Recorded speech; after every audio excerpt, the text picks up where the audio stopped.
Welcome to the Economic Club of Florida's 585th meeting in our continuing series of Distinguished Speaker Series. I'm Katrina Roll, and I have the honor of serving as the club president this year. I hereby call this meeting to order. Please silence your cell phones so that our program is not interrupted. I had to check, make sure we have the flag. And please stand for the Pledge of Allegiance. I pledge allegiance to the flag of the United States of America and to the republic for which it stands, one nation, under God, indivisible, with liberty and justice for all. So in case you're wondering why we have these ladies, we really wanted margaritas, but we decided against day drinking, John. And so we wanted to kind of create the vibe, because when we think about Margaritaville, we're thinking the vibes, and so this is what we're doing. So please put them on. Everybody wear your lace for today. But even without the margaritas, it's an honor to have John Cohlan with us today. He is the CEO of Margaritaville Holdings, an international lifestyle brand inspired by the music and vision of Jimmy Buffett. And John will be more formally introduced by Dr. Jeff Sharkey momentarily. I will tell you, I just got to say this a little bit off script, but Bobby Bacon came up to me, and I used to serve as the president of the United Way, but even before I served in that role, Susie Bush-Transu served as the campaign chair for the United Way and brought in Jimmy Buffett. They exceeded campaign goals for that year. No surprise, right? And what they did for our nonprofits that were funded by United Way is they started a fund at the Community Foundation, which is where I'm right now. So it's a full circle moment. That's great. Yeah, so you can tell Jimmy that. Up in heaven, in your prayers. Anyway, we have one remaining event for this year. On December 3rd, we will have our holiday reception and elections at First Franklin Financial Services. And I know he isn't here, but we want to give a special thank you to Brett Ewan for opening up First Franklin to us for next week. It's a great space. If you made the reception last year, it's really a great space, so it'll be a great time. Details for the event are on the website and have been sent via email. Also, in a few weeks, you will receive a few messages regarding our new website. With the enhanced website, you'll be able to log on, register for events, and pay your dues. So our Economic Club of Florida sponsors are a very important part of our club's success. Today we have two presenting sponsors. One couldn't make it, and I'm going to read remarks from him. But we do have Daniel Vermette with Florida Blue, and he's going to come up and say a few things about his organization.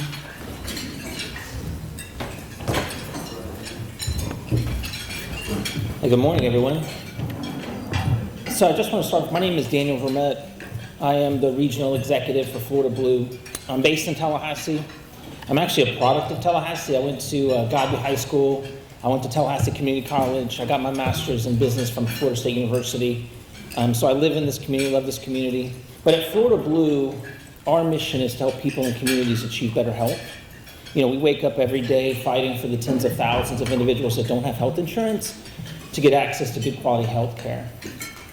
But we also understand that a thriving economy is critical for our mission, and just like a rising tide, it lifts all boats. And so we're excited to sponsor today's event, and thank you guys for being here.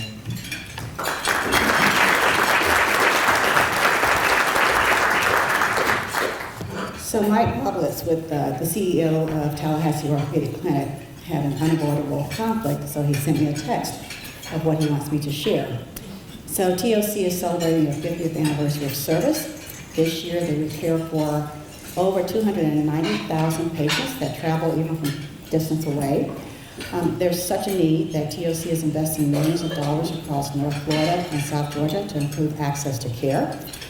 They recently celebrated their second anniversary in Panama City, where in just 2 years they have evolved from an idea to now offering every orthopedic specialty except for hand surgery and trauma. The success is a result of the success of the Tallahassee business community that drives growth, and TOC is working hard to always expand to support that growth. Let's see. In partnership with FSU, they funded an orthopedic research scientist that works at TOC full-time to accelerate innovations. Also in partnership with FSU, they are launching a new Orthopedic Physician Assistance Fellowship Program. It's a 14-month program that is a compensated training program for PA students to pursue right after graduation.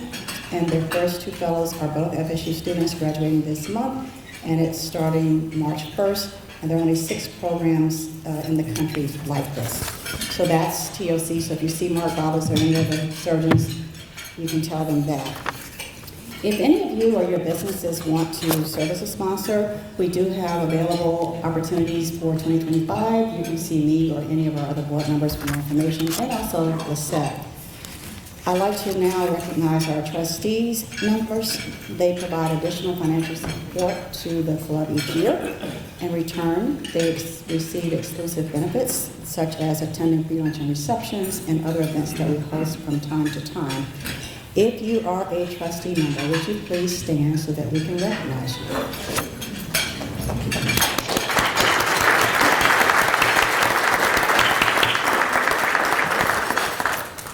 And Lisette, I forgot to ask you do have a number of guests today, right? Okay, so we have a number of guests today, and we're going to ask that they be introduced, and I'll just point to the table. So if you have a guest at your table, and if you brought them, please introduce them. If the guest is there by themselves, please introduce yourself. I'll start here. I was Dean William Smith, the Regional Executive for Capital City Bank. Ryan O'Donnell. I'm in the type 1 diabetes research at the University of South Florida. Oh, okay. Charlie, you like your table? I'm delighted to have my son Jake Dodge sit here today, with Hill Scooter and Elliott Realty. Okay, and I met Jake when he was in high school, so I'm feeling real old now. Just the other day. Just the other day. Paul? I guess our Diana O'Brien, who works with me at Hancock Whitney Bank, and Mark O'Brien, CEO of Tallahassee Memorial out there. All right.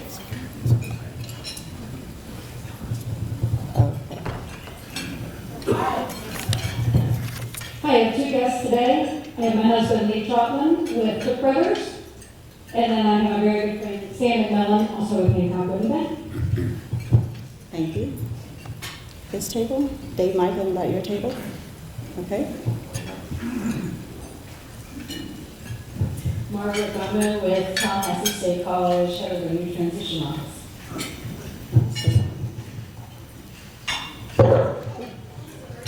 Walker on the head. I have my lovely wife, Lori Walker, who is a therapist at Lee's Place. Stan has somebody at his table. Thank you. I've got as my guest, John Wood, CEO of Big Business Hospice.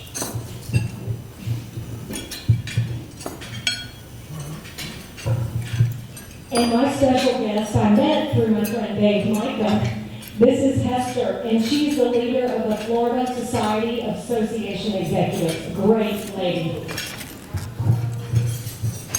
I have as my guest today someone who needs no introduction, but I'll give her one anyway, the lovely and talented Anna Johnson. Awesome. Anybody back there? I know Marjorie has a guest, but anybody else that we're missing? No. No?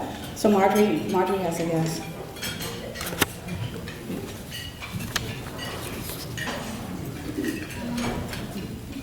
Do you have one? Thank you. My guest is Teresa Davis with Tallahassee Theater.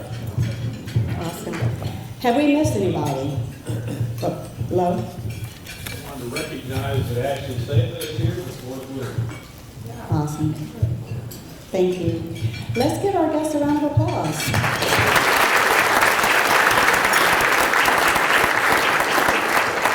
So for our guests, we hope that you will consider becoming a member. There's membership information at the table out front, or you can see Lisette, raise your hand, or any of the board members.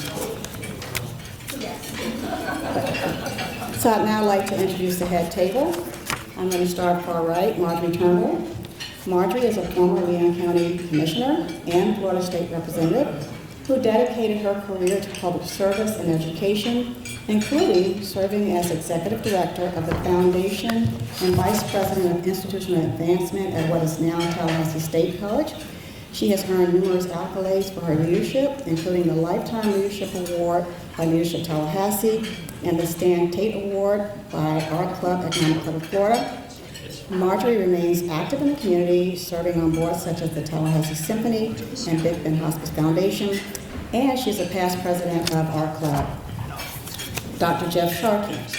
Jeff is the president and CEO of Capital Alliance Group, a leading governmental relations firm based in Tallahassee, representing clients across innovative industries such as SpaceX, Tesla, and Margaritaville Holdings. That one who brought John here today. Anyway, thank you. With over 30 years of advocacy experience and a background in senior roles within Florida's executive and legislative branches, Jeff has advised on international affairs, trade, and education policy.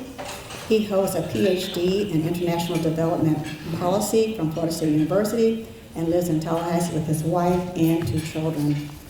Danny, who you've heard from, he said a little bit, but I'll say a little bit more. He is the North Florida market leader at Florida Blue, where he leads a hyper-local strategy to address the unique needs of communities from Tallahassee to Ocala. And with a background in operations, sales, and education, he has also served as an adjunct professor at Flagler College and is active on the boards of the United League of Big Ben and the Greater Tallahassee Chamber of Commerce. And at this time, I'm going to invite Jeff to introduce our speaker.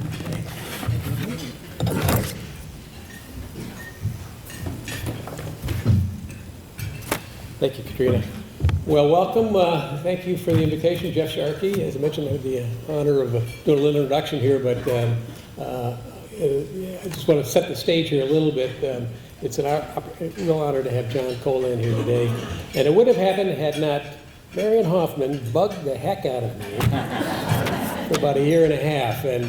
And John's a busy guy, but he was very gracious and decided to come. So to set the stage, you've all got your lays on, which is super. It's got thematically going to feed right into this Margaritaville. You have to do one more thing before I start to the introduction. Everybody take the right hand, right, like this. Put it right on your head like this, right? And you go fins up, right? And that'll get it started. Listen, again, it's a pleasure, and I'm proud to be a member of the Economics Club. I've known John for a very long time. I'm a good friend of Jimmy Buffett's for 35 years, and have watched John and Jimmy grow this Margaritaville brand from a very simple song line, looking for a lost shaker of salt.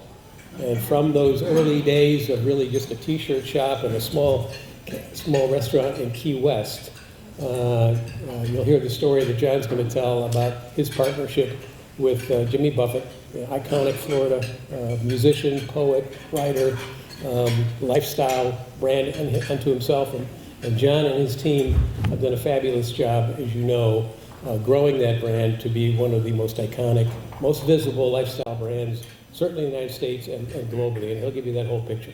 I'm going to do just a really standard intro to John, so you know his background, but I think it'll feed into how he has worked in partnership with Jimmy for many, many years to grow Margaritaville into something that's, everybody recognizes.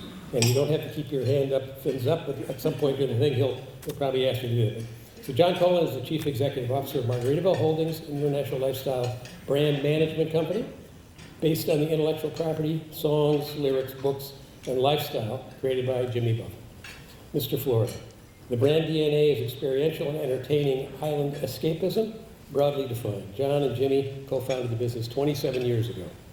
The company's core operations are in the diversified hospitality business, including resorts, hotels, cruise ships, vacation and active living residential communities, vacation ownership, gaming, and restaurants. All of you probably have touched one of those at some point in your travels around Florida. Additional branded businesses include alcoholic beverages, lifestyle consumer products, on-campus college ambassador program, and the media with Radio Margaritaville on Sirius XM. That is one of the most popular stations on that platform. The business, John will talk a bit more about this, the business generates approximately $2.3 billion of branded system-wide sales, attracts over 20 million visitors per year, and benefits from approximately $7 billion of third-party invested capital in its destinations. As a matter of fact, had a nice chat this morning with the State Board Administration, the pension fund folks, who are certainly very interested in the growth of Margaritaville, and excited to hear about this Florida-based business is doing so well. Prior to joining Jimmy in 1997 to form Margaritaville Holdings, John held the position as Senior Vice President, Corporate Finance for Triarch, a publicly traded holding company comprised of consumer businesses including Arby's, Snapple, and R.C. Kleiner. John graduated from Princeton University. We talked to him about doing this, though, while he's here. Attended the London School of Economics and graduated from Georgetown Law Center. So without ado, I think you'd be more interested in hearing what he has to say. Let me introduce my good friend, John Cohlan.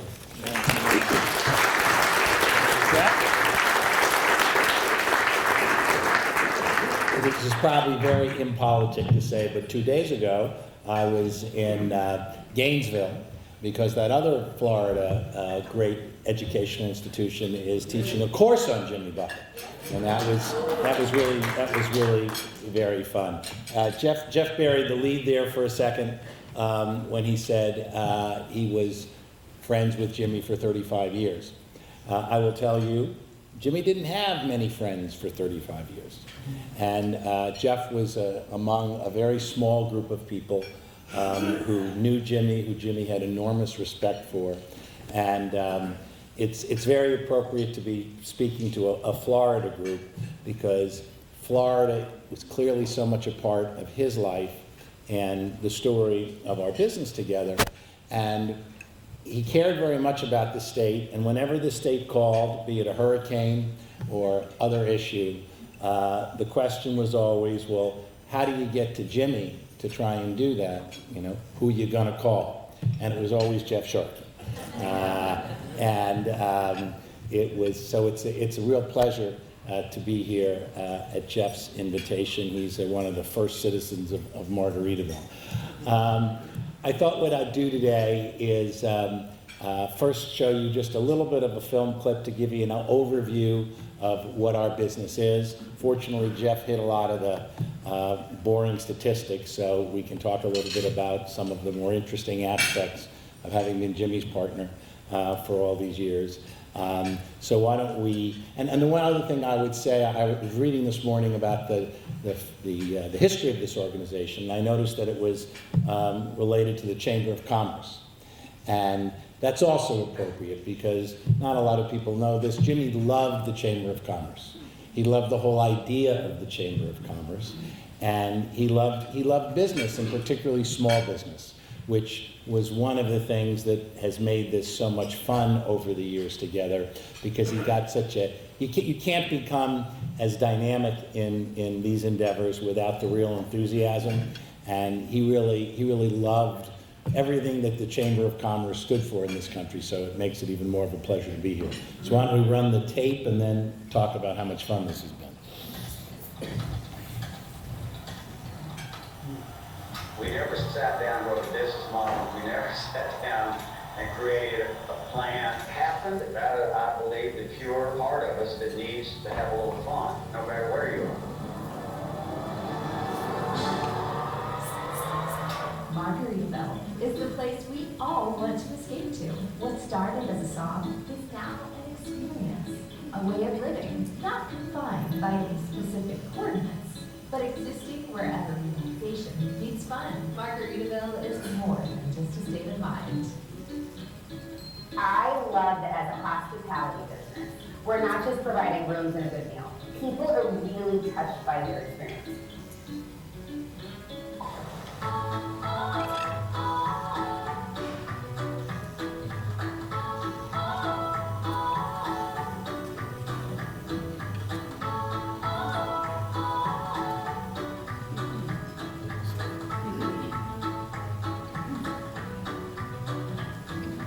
John and I met, it was the fact that I know we've got a brand here and I don't know what to do with it. I said, I can't tell you what you make up there, but you can be a partner and you can work in Bermuda shores. The state of the island is oversubscribed, visitations are way up, and unlike most islands, this island is growing and growing very fast. The escape starts with a stay, but now you can cruise and even own. Add it to the cart. Receive perks for your loyalty, or hit the campus from backyards to ballparks, the airwaves to your taste buds. It's the lifestyle that fits your lifestyle. We went to Margaritaville. You gotta go to Margaritaville.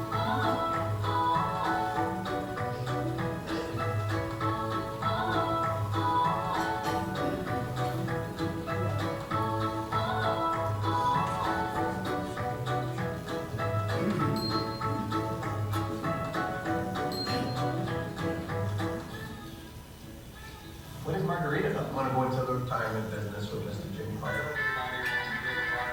Wasting away in Margaritaville. You know, several of Margaritaville resorts and communities have pickleball courts. Margaritaville. All right.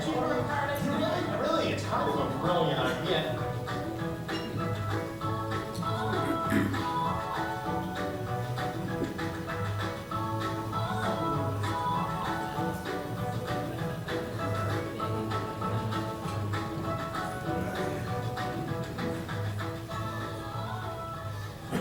I never envisioned happening when I wrote that song in about 5 minutes on the 7 Mile Bridge.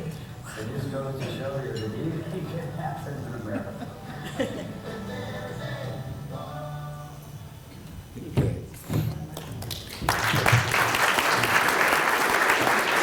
So I will share a funny little thing that just happened, you know. I mean, I'm sure we've had special people, you've all had special people in your lives, and when they pass, you feel that they're still around. And there are these signs that happen every once in a while. Well, I was just watching this video, and I noticed that my name was spelled wrong in this video. And I said to myself, oh, that's coming from Jimmy, because I've watched this video many times before. And in a talk about the business of Margaritaville, where it really all began was that Jimmy was so annoyed that his name was being spelled wrong, which is pretty crazy. And what do I mean by that? So Jimmy was, as I mentioned before, an entrepreneurial guy, and there he was in Key West, and he was just getting going. And all of a sudden, he noticed that there were people in Key West selling T-shirts with his name on them with one T instead of two T's. And he basically said to himself, you know, I should rip myself off because other people are ripping me off. And that's really, you know, how this all started. And the song was written in 1977. And in 1983, he opened a little T-shirt shop. And then he opened a little bar. And one of the very cool things about Margaritaville is that, you know, brands tend to come and go. That's how it all works.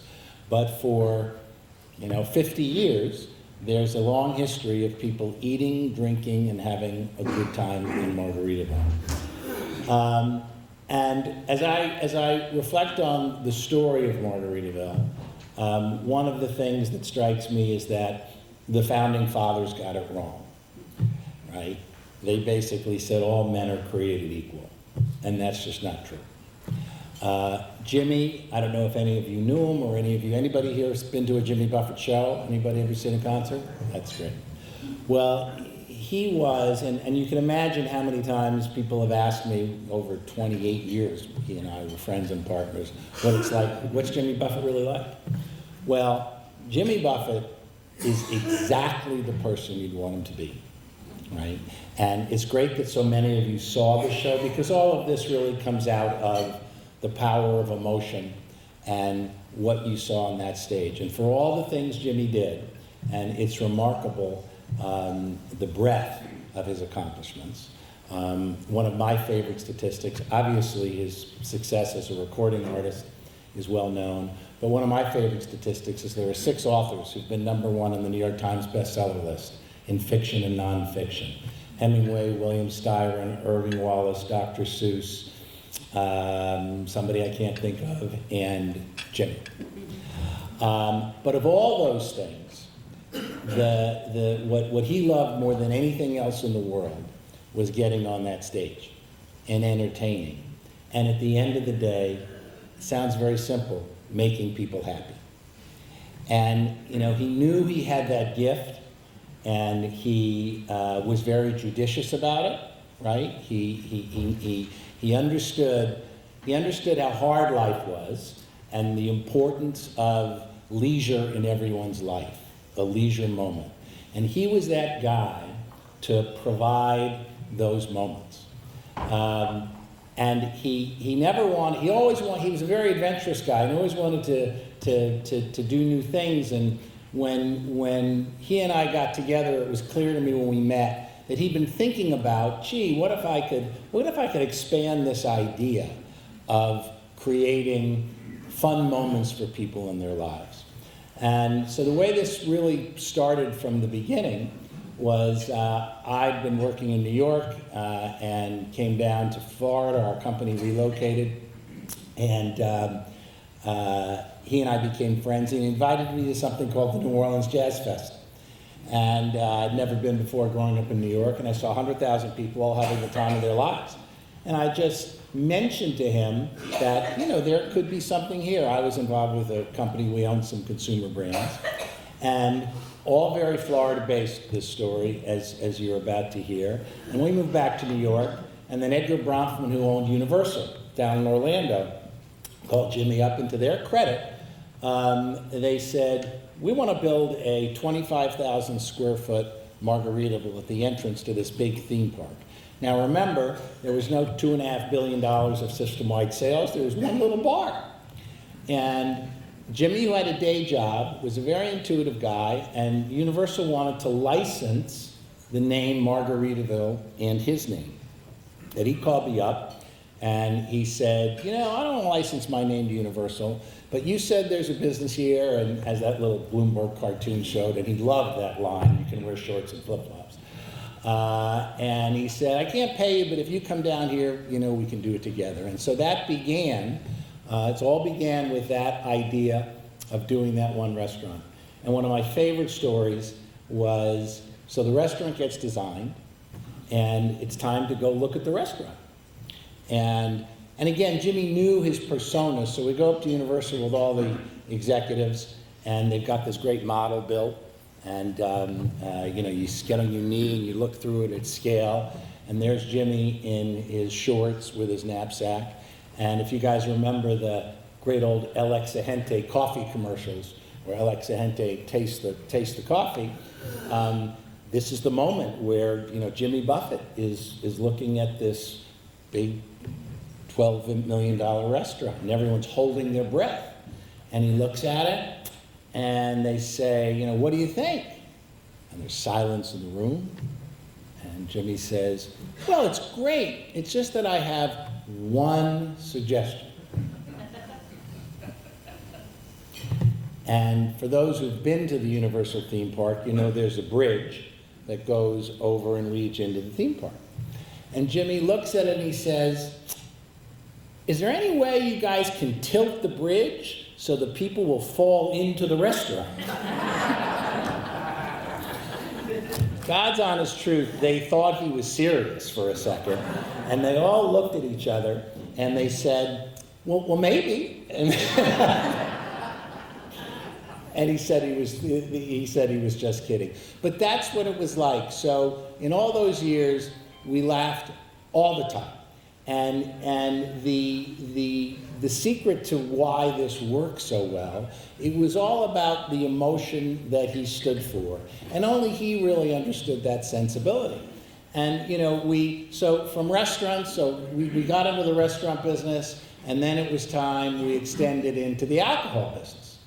And one of the things we always found was that corporate advertising agencies could never really catch what he did. And ironically, I used to say to Jimmy that if he had the love of fine wine that he had and he hadn't become a rock star, he probably would have been a Madison Avenue tagline guy. Because if you think about it, change your latitude, cheeseburger in paradise, these are all great taglines. And in fact, he would write the chapter covers, the chapter headings to his books before he'd write the actual chapter.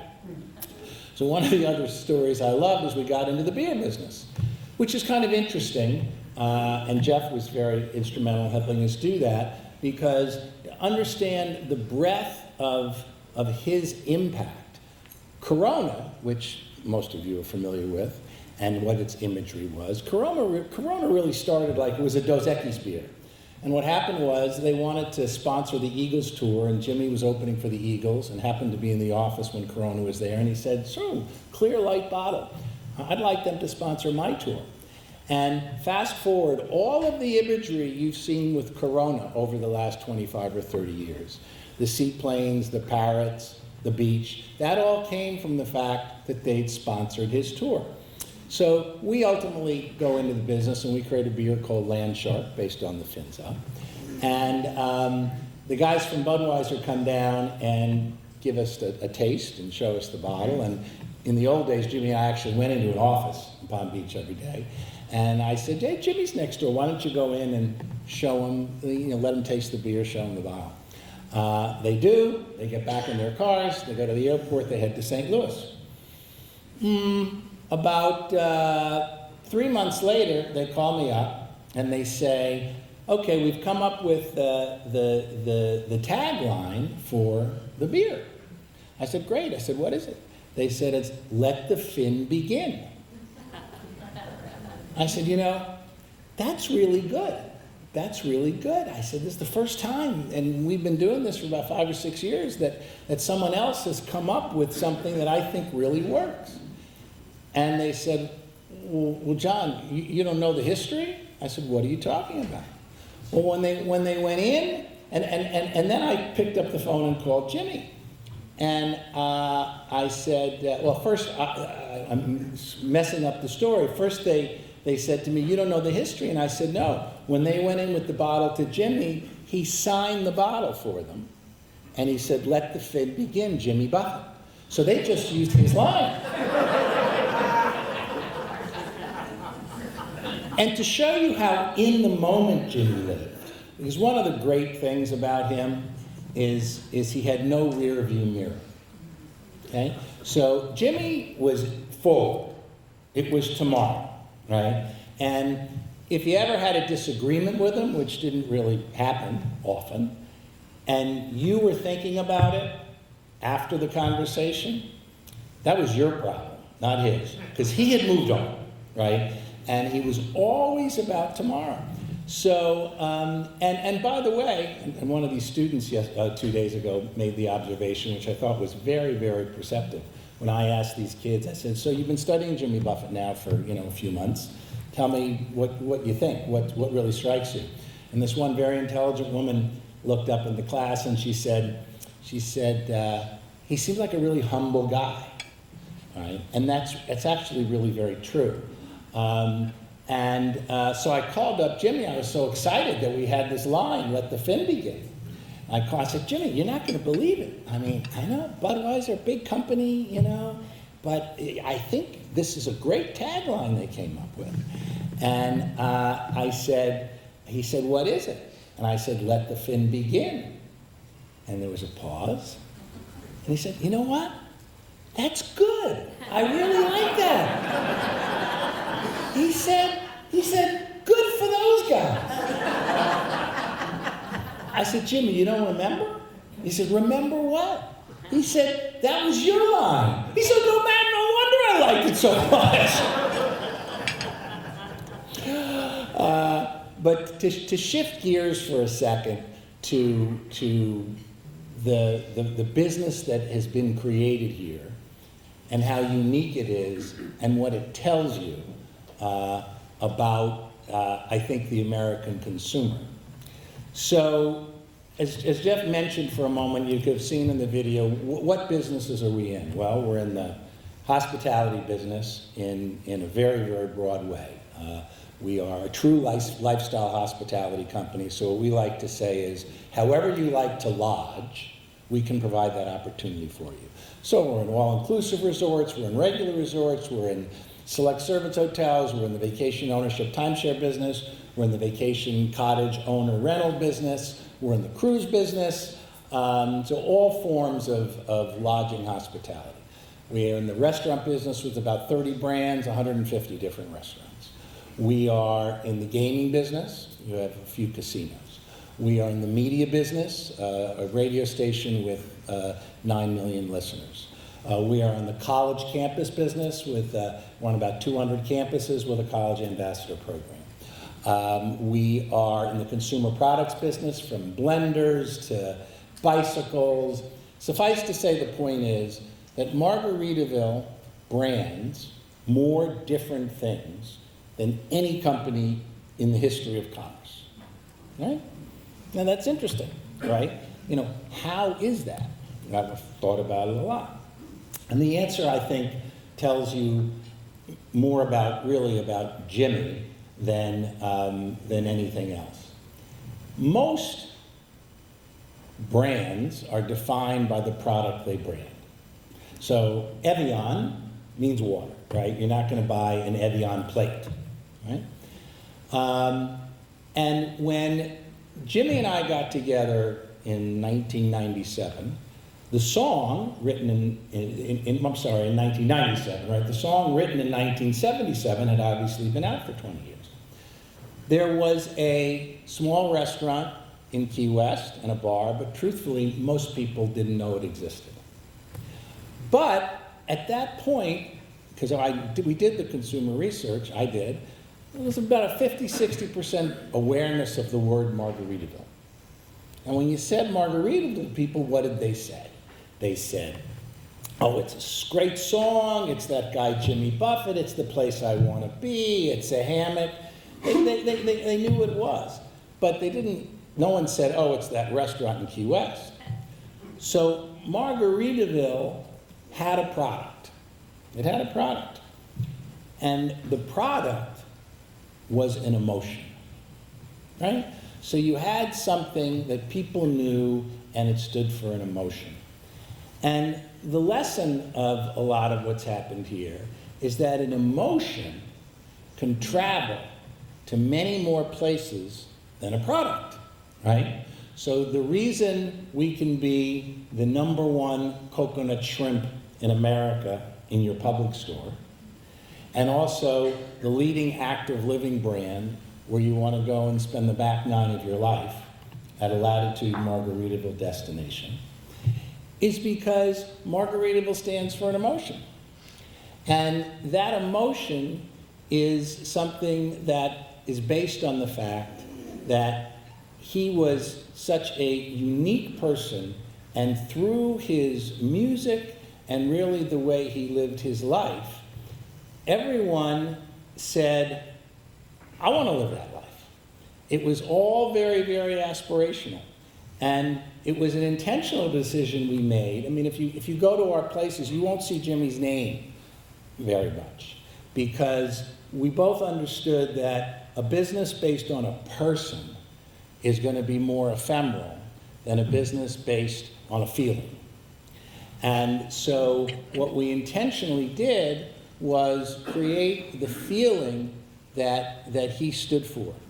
And it is simply remarkable when I think about the power of what one person created. You know, there's the great man theory of history, which is, you know, I don't know, would slavery have ended without Abraham Lincoln?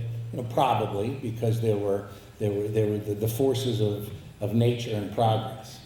But if Jimmy Buffett had never been around, none of this would have happened. In other words, there wouldn't just have been another Jimmy Buffett.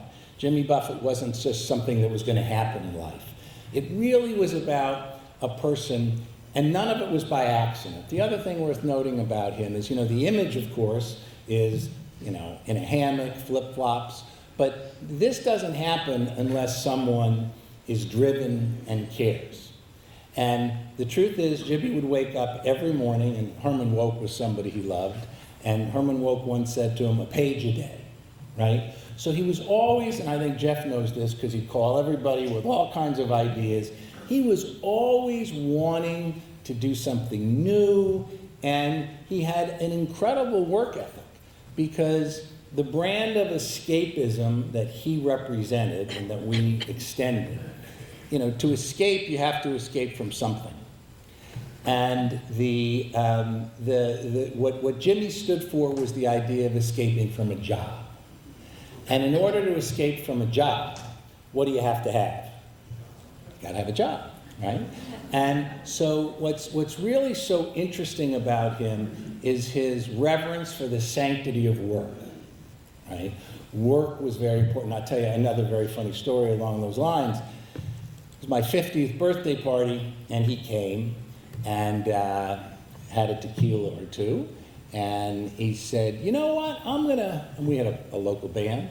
He says, I'm gonna get up and play. I said, great. And he says, and I'm gonna do something that I never let anybody do. Because the holy grail for Jimmy was the set list, right?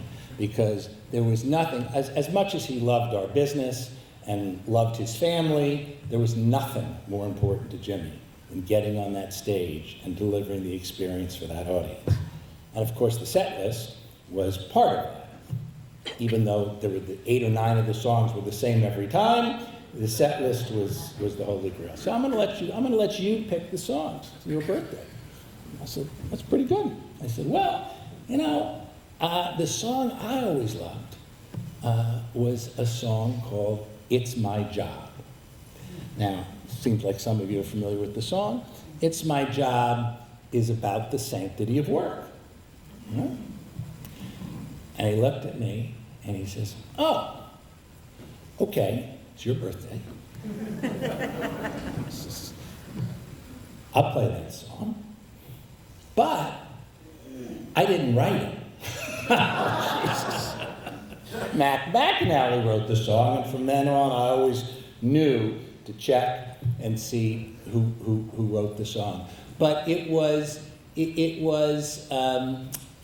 real constant in everything we did that he appreciated the people who did what they did day to day, the people who really were responsible for making the business work. You know, I would, in the early days when we'd open a big restaurant, I'd want him to show up at 5 o'clock somewhere, get the press to come, and this is what he would do, and it's so instructive. He'd say, no, that's not what I'm gonna do. I'm gonna show up before the place opens, and I'm gonna go into the kitchen. And what he would do is he'd go into the kitchen and he'd sign the apron for everyone who was working in the restaurant. And he was coming back to the observation from that student 2 days ago. He was this incredibly humble person who had so much appreciation for the life he lived and was so positive about everything. And it really does go to the point of the power of positivity. And it also applies, by the way, to how he ended his life. You know, Jimmy ended up with a very serious form of skin cancer, and he had 4 good years. And one of his very best friends, someone who's in the sort of the Jeff Sharkey club of old friends of Jimmy's, was a doctor. And he went through the whole process with him. And he called me up and he said, John, you know, I'm a doctor and I deal with people dying all the time. That's what I do. And he also had his own issues. And he said, I have learned so much from Jimmy about how to deal with the process of dying. Because he really had this attitude, this incredibly positive attitude.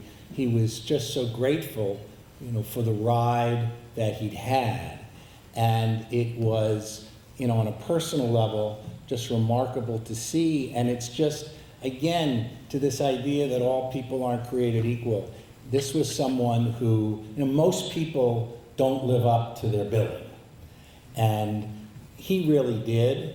And, you know, the beauty of what's been created here and that will continue to expand is what we really do every day is we try and communicate that same idea of, you know, enjoy the moments of life. And from a business perspective for a moment, one of the things that we've found that makes the biggest difference actually is having, you know, if you're being hosted in a hospitality environment by people who are having a good time, you're much more likely to have a good time. So we pay an enormous amount of attention to the attitude of the people who work for us, because we want them to be having a good time. You know, we say it's kind of not a fair fight. Would you rather work at Margaritaville or at Marriott? It's a lot more fun to work at Margaritaville.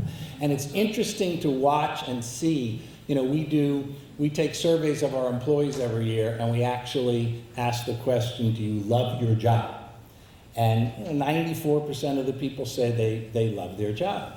And one of the things he understood as well, I would always say, Jimmy, it's great when you show up and it makes such a difference. And he would say, hey, I understand why this works. This works because people really have a wonderful experience when they come. Again, to his humility. But it was, if I could leave you with any thought about Jimmy and the business that we created together.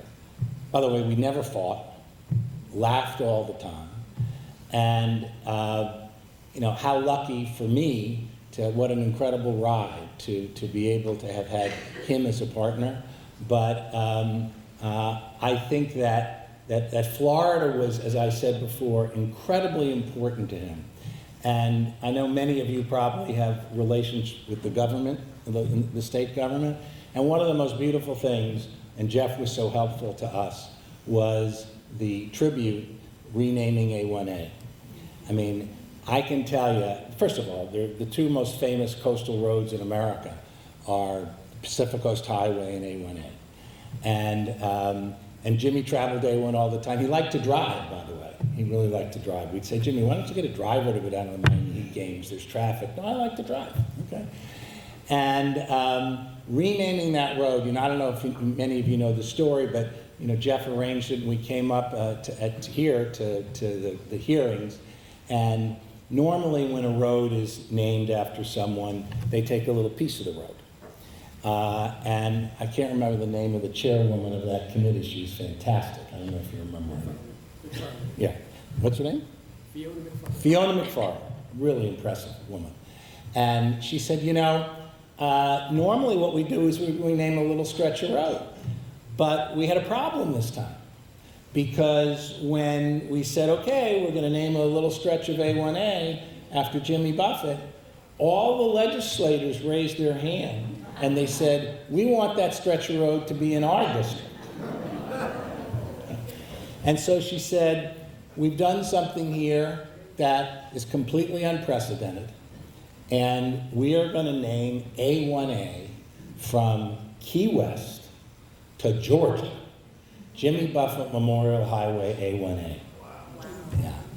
And what's so remarkable about what the state of Florida did, is, as I sit here and share my frustration that Jimmy really, he was such a special person that in many ways I don't think it's fully recognized. Now you think about, George Washington, there's the George Washington Bridge, there's the FDR Drive. I mean, it's an unbelievable legacy to have that road named Jimmy Buffett Memorial Highway. And 50 years from now, there will be all these great songs and all these great resorts and all these great restaurants.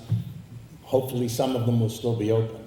But I'm convinced that the real lasting legacy, the most lasting legacy for Jimmy Buffett is going to be what the state of Florida did in renaming that road. So, a thank you to all of you who are influential and participate in what the government in this state does, because it's incredibly meaningful.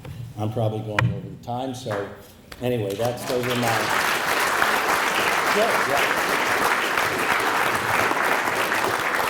So we have time for just a couple questions. Lisette has the mic. Any questions or comments? Yeah, oh good. Okay.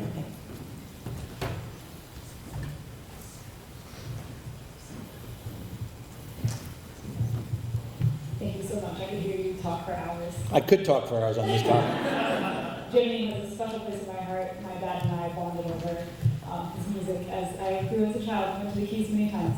My question is about Jimmy embodied a culture in the corporation that you all have now. With his passing, all of us will eventually pass. How do you keep that culture, that heart, that compassion that he had going into the future, right, so it doesn't become a corporation that is just saying one thing and doing another thing? Right. That's a great question. But first to address another of your comments about how it was in your family, right? So truthfully, Margaritaville and Jimmy were family entertainment. And the way that the reason this is so powerful is it was passed down from what the baby boomer generation to the next generation. And the stories are innumerable of families who were brought together, okay, by Jimmy. And one of the things he always used to say is and we used to talk about is, you know, life's hard, right? Your kid, you know, ends up doing things you're not thrilled about, right? And you say, what's the best memory you had in the year as a family? And the answer is invariably the vacation, right? When you're on vacation. And Jimmy was as you're nodding, I'm sure it applies, Jimmy was the soundtrack to those vacations, right? How remarkable is that, right? To be the soundtrack to the great memory. And, you know, I use his lyrics all the time, as we do. And one of my favorite is, it's a permanent reminder of a temporary feeling, right? And so in any event, that's a big part of what we do. But to your point about the culture, well, so one of the things that's helpful is the average age, the average tenure of our team is about 20 years. So nobody leaves Margaritaville, why would you? So all of those people, you know, knew him. And so that's a great base for the culture. The other part of it is, while we don't use his image, because as I mentioned before, we wanted this to be about a feeling, what we use everywhere in everything we do are the lyrics. And one thing I would say that I feel bad about is, because of the success of the business and how unique it was, because there's never been a celebrity or, you know, a song or even a person to have this type of success, that makes it notable, right? So that's what people write about often. And in a way, it's overshadowed to a certain extent his brilliance as a writer and a performer. And, you know, one of the things that I like to highlight, because it was a great moment, and it was a great moment for him, though he might not necessarily have admitted it, is about 7 or 8 years ago, Bob Dylan did an interview in Rolling Stone magazine. Bob Dylan, I mean, he gets because Jimmy never got airplay, really. Jimmy never got the critical credit he deserved. He was admitted to the Rock and Roll of Fame just recently, and that was 20 years later than it should have been, in my opinion. But they asked Bob Dylan, who are your favorite songwriters? And he listed 3 or 4 songwriters, and Jimmy was one of them. And he cited He Went to Paris and Death of an Unpopular Poet, which was really wonderful. But the point being that we use the lyrics everywhere. So if you get out of the elevator of one of our hotels and you look to the left, you'll see a lyric. And those lyrics really are the way that are very helpful in preserving that culture.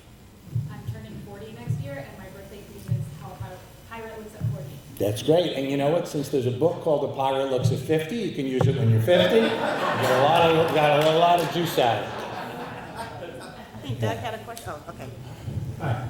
Yeah, I really have more a kind of a hope, not really an admonition for you, but I just couldn't help but thinking you've just done such incredible things with Jimmy Buffett and his work product and everything that he projected, as you say, lifestyle and all. Just incredible. I mean, to be congratulated for that. But I can't help but worry now that he's gone. And talk about maybe de-emphasizing his image. I just couldn't help but think about Walt Disney. And I know that there will be disagreements here. I'm happy to always to stand up for any of my positions anytime anyone wants to pursue them, but I think the corporatization of the Disney brand after Walt Disney passed away was regrettable in so many ways. And I think they departed from the kind of image that allowed him to connect with people and made the Disney brand a transcendent brand in our culture and around the world, really. And I just am concerned over time about making sure, as best you can, that that kind of a fate doesn't await your own work that you're doing now. And I think Jimmy Buffett's image, not just his lyrics, but who he was, is really an important part of this. And I think, frankly, your whole presentation today has done a great deal to underscore that reality. Okay, he's gone, we can't keep him, but we can keep more of him and keep his image and what he meant and how he connected with his lyrics and how his lyrics came to be. We can keep that more alive, and I just think my own hope is that you will try to do that. I predict that if you do that, instead of just following the corporate, immediate urge to go and exploit the name and image for this profit or this profit, today, if you resist that and stick with the core of this, you'll last and ultimately make the most profits of all. Appreciate that. I would appreciate the comment. I really do want to clarify one thing. When I talk about not using his image, that was really just not using his face. He and I, we both felt very strongly that what was much more powerful, image should be broadly defined. The image is of what he stood for and that as his art. Now, I would tell you that your concern is very well founded. The part of the answer is, so long as I'm alive, I'm not concerned, because he was my partner and friend, and I know that won't happen while I'm doing it. But you make a very good point, which is that these things go on. I will tell you that we've always tried to be true to what he stands for, and sometimes you can make the point best by explaining things you didn't do, right? So we were called one time by a very sharp guy, very successful businessman, and what he wanted us to brand, Margaritaville dental offices. It should be fun to go to the dentist, right? You go in, you get a margarita before they drill you in the mouth. We decided not to do that. So I do want you to understand, we just don't stick our name on anything. We are careful. Quick question for you and Jeff. Who would you like to see play Jimmy in the movie? John. Yeah. No. Well, the only way I'll answer that is the friend of his who was the biggest movie star of all his friends. He's a wonderful person, is Harrison Ford. Not that he would play Jimmy, but Harrison made a beautiful tribute when Jimmy died. I think that'd be pretty tough, In fact, to your point, it would be hard to imagine anyone who could really do that. Yeah, pull that off. Unless you have a different answer. John, I sure. want to thank you. First of all, this is a phenomenal presentation, a phenomenal story. Jimmy is truly exceptional. But so are you. Yeah. So is the team that you've really built upon his legacy in a very smart way. A little insight. Does Jimmy have a special message on his tombstone? And what might that say? Jimmy does not have a tombstone, but his ashes, he wanted to be spread, and I hope I get this right, some in Pascagoula, where he was from, some in Key West, I believe some in out on Long Island, but only little bits. So where did he want most to be, and where are most of those ashes going? Anybody want to try and guess? This is pretty cool, actually. Outer space. Yeah. The ultimate explorer. What? Oh yeah. Jeff asked me now. I have had things happen that I do believe Jimmy's here. I do believe he's getting a kick out of this. But Jeff asked me to tell the story, which was when he died. By the way, his last words to me, and I saw him the day before he passed away, were, because I said, hey, what, anything you want me to do here? We've created this enterprise. And he looked at me and he said, Johnny, I'll be back. All right, that was pretty good, right? Well, 2 days later, he passes away, and I'm up in the Finger Lakes with my family, and it was, of course, only Jimmy would pass away on the Friday of Labor Day weekend, right? So, and as you guys know, the governor was good enough to make that Friday Jimmy Buffett Day. I mean, how perfect is that? So now Labor Day becomes a 4-day weekend, right? And we celebrate it that way. I'm going to continue to. But in any event, so 2 days later when he passed away, I had all my kids up in where I spend the summers. I'm in a little town called Skinny Atlas in the Finger Lakes, and every Labor Day weekend all their friends come up and we're having a big party. And my wife asked me if we should still have the party. I said, of course we should still have the party. That's exactly what Jimmy would want. And no kidding, we lived up there for 20 years.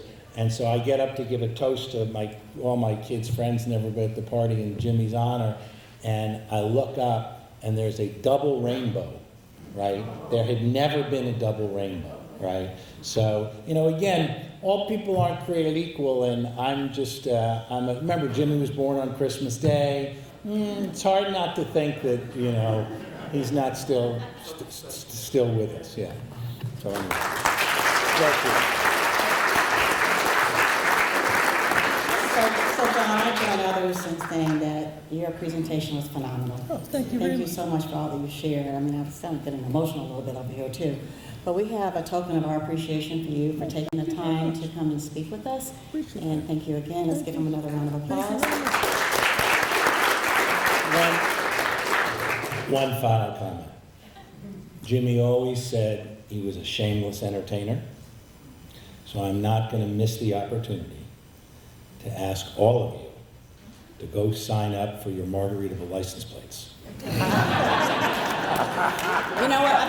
Listen, I thought you were going to say fins up. Yeah, fins up. See you all December 3rd at First Financial Services. Enjoy the rest of your day.